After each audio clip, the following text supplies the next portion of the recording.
Ime tedna. Na Valu 202.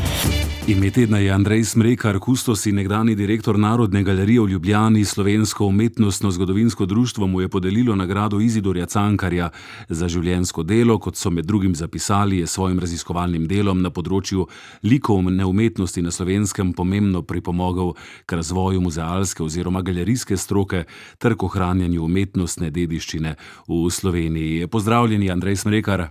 Dober dan, pozdravljeni. Slišim, da ste na lepšem, da kolesarite po Sloveniji. Kje točno ste? Ja, trenutno sem v Štanjelu. Tukaj na Krasu bom 2-3 dni preživel, potem se bom pa najbrž premaknil še za nekaj dni v Istro. Aha, lepo. Ste sicer na kolesu na noge ali tudi na baterijo? Še brez baterije zaenkrat. Odlično. Tudi kolesarski navijač sicer? Navijač ne ravno, seveda sem pa ponosen na naše kolesarje in na njihove sjajne dosežke.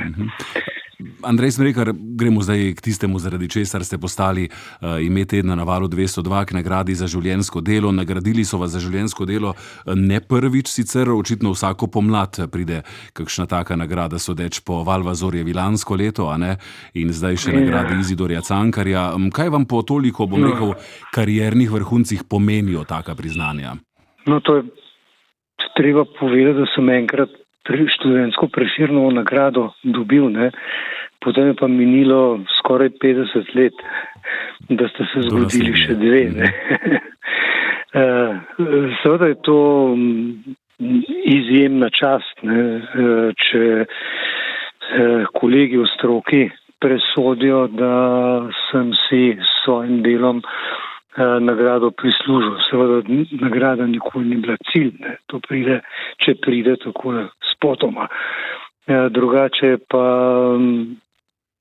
verjetno več ali manj vsako delo poslanstvo in tako sem tudi jaz svoje delo pojmoval in se nisem z drugimi stvarmi kaj dosti ukvarjal poleg tega, ne. No, vodja Narodne galerije, dr. Andrej Smrekar, ste bili od leta 1991 do 2005, zdaj ste tam kustos, to je dolgo obdobje. Skratka, Narodna galerija je več kot očitno vaš drugi dom. Kako pomembna pa je danes ta ustanova, ki ste jo pomagali razširiti? Rekli ste, da je bilo to mukotrpno delo, no ta ustanova je skozi leta vendarle dobila tudi nekaj konkurence, med narekovaji seveda. No, Narodna galerija je tako pomembna danes, kot je bila v svoji ustanovitvi in v vsem vmesnem času. Je hiša, ki skrbi za pregled slovenske umetnostne dediščine in to torej v vsakem času, seveda vsak čas postavlja svoje zahteve stroki pri upravljanju tega poslanstva. In Narodna galerija je bila v zadnjih 30 letih mogoče nekoliko bolj na preizkušnji kot desetletja predtem. Uresničila je namreč 80-letni sen, da se je razširila, ne. Narodna galerija je stavbo Narodnega doma pridobila leta 1925 in konec leta 1928 je Janez Zorman postavil prvo stalno zbirko v njej, ki je bila bolj začasna, ne, do sistematične je šele potem prišlo zaradi nekih internih zapletov. Potem pa je od 60 let dalje vsaj pod direktorovanjem dr. Anice Cevc, ki je to funkcijo upravljala 28 let, ne, bil zastavljen cilj, da Narodna galerija razširi svoje prostore, ne, in da razširi svojo stalno zbirko, svojo ponudbo, ne. In njej je uspelo tudi zastaviti to akcijo, zakotaliti kroglo ki se je kotalila potem 30 let, ne? Od poznih 80 let naprej. In to ni pomenilo samo razširitev stavbe in povečanje zbirk, ampak tudi uvedbo stalnega razstavnega programa, ne, ki ga je Narodna galerija prej imela samo občasno, ne, ker bo treba za vsako razstavo sprazniti prostore stalne zbirke, da smo lahko postavili občasno razstavo pod streho Narodnega doma. In to se je potem, ta izgradnja se je zaključila šele z vzorno upravljeno prenovo Narodnega doma, ne, leta 2016, ko so bile na novo postavljene njene stalne zbirke in takrat sem imel čast postavitev te stalne zbirke tudi voditi. Ja, rekli ste mukotrpno delo, da je bilo to, kaj vam je pa delalo največ preglavic? Kajti vi ste pa potem padli v to, kar se je začelo že pred vami in potem nadaljevalo tudi v naslednjem obdobju, ampak to glavno umazano delo, če mu lahko tako rečem, je bilo pa na vaših plečih. No, ne samo na mojih plečih, to je treba poudariti, ampak vsak poseg v staro mestno tkivo v mestu, kakršno je Ljubljana, je zelo kompleksno podjetje in jaz sem bil takrat še sorazmerno mlad, temu primerno neizkušen, ne, in danes povsem drugače gledam na takšne procese. Takrat sem se pa moral pač znajti v tej situaciji, kamor sem padel po skoraj 10-letni odsotnosti, ker sem bil v Združenih državah Amerike predtem.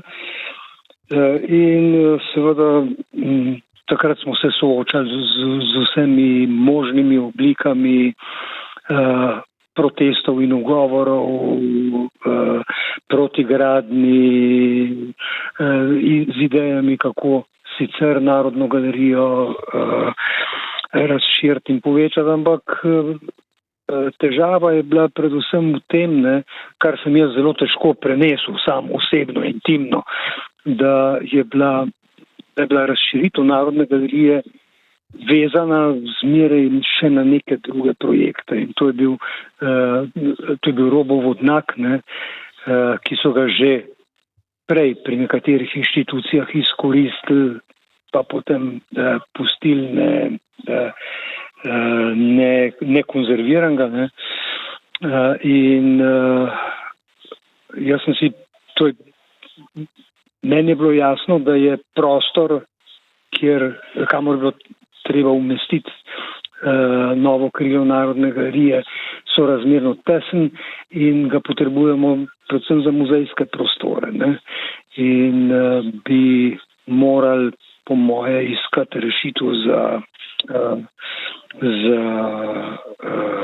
ohranitev robovega vodnjaka, originala mogoče na drugačen način, ne pa podrediti usodo neke inštitucije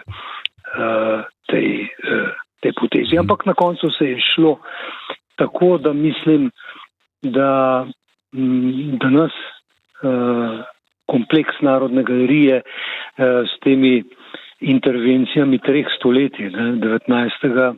ko je bil Narodni dom postavljen, 20. ko je bilo zgrajeno novo krilo, čeprav čisto na koncu, pa potem 21. ko smo oba dela stavbe povezali, dobro deluje. Andrej Smrekar, omenili ste svoje obdobje v Združenih državah, vemo, doktorirali ste na Harvardu.